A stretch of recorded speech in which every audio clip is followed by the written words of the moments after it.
बैसाग अखाफोरनि दै जावरिनायजों एम्बु बंगोलानि फेंफा दामनायजों जावलिया जोमैनि खाम दामनायजों लागादिनि आथासुनि खनैया गैया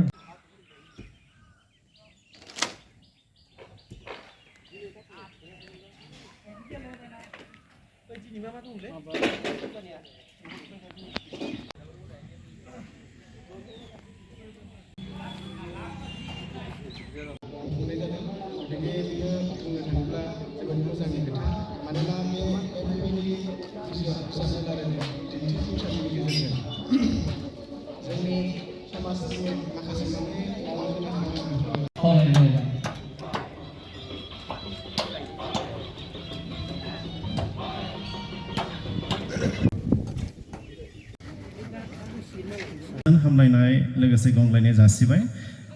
दिनै जाय हाबाफारिखौ आंखौ मावफुंनो होदों आं बेखौ मावफुंनायनि आगोलाव फंनैसोल' बिबुंथि होनो होननानै सिगांदों मानो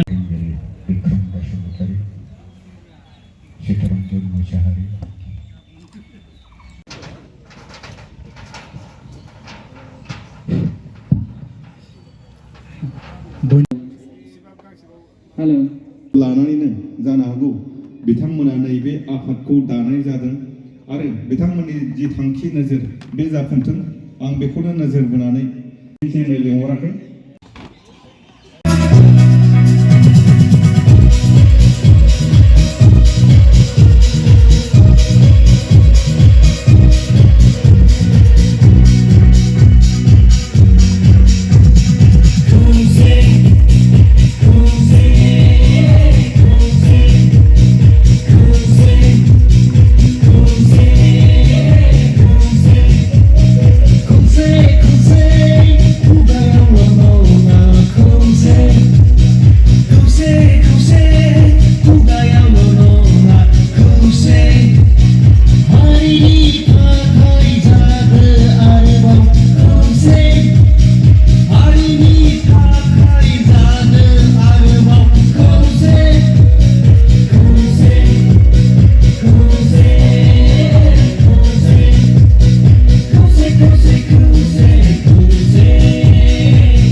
दिनै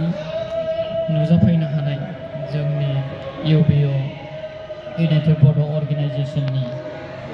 सेथि दिन्थिफुंसालि आरो बिजाब मेला बे